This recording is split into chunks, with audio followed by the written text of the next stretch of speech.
inside this bag is a rain poncho, and I'm going to keep it in my car. I have regular trips up to Cumbria, and beautiful as it is rather wet often. Need the rain to fill up the lakes. And I'm going to try putting this back in again when I've had a look at it, because that's often a test, isn't it? A bit like a map, it's hard to put things back. Okay, so we've got a visor at the front, a good hood that should fit pretty tightly. I rather like the teal colour as well. We've got toggled drawstring, and then this is not like a flimsy lightweight poncho. This is the proper thing. This really will work at keeping it dry, and it's large. I reckon it should fit just about anybody because of the design, and it's also extremely long. I'll show you the full length here. It is really long. It comes down a long way on me. So it's over the head design with these poppers to help, and then it has sleeves with the elasticated cuffs to keep the weather out. At the bottom it's shaped with black binding. It's really well finished. I do worry about my ability to tuck it all back into this little pouch, which seems awfully small compared to the waterproof, but I'm going to give it a go. As I said, it is very long.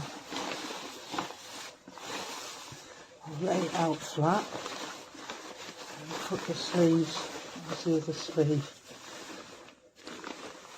Tuck everything away.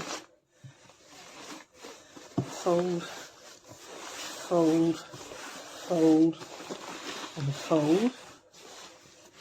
And here it still looks bigger than the bag. Let's see if I can put it in. I want to keep this in my car, so I need to be able to pop it back into the bag. And, yeah, it is a bit like a map. It's somehow... No, I'm going to have a better go at that. It's not going to be easy to put back in the bag. That's the only thing I've got against it. And maybe I just won't bother with the bag because I'm not the best at folding, and it is really long, tough material, really good rip-proof material. So it's going to keep you nice and dry. And when you've learned to fold it back into its little pouch, it won't take up much space in the car either. So you'll never be without something to keep you dry wherever you've travelled to.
Leider sind die dunkleren Stellen Wasser. Es ist durchgelaufen und ja, und an den Nacken auch. Sowas brauche ich nicht.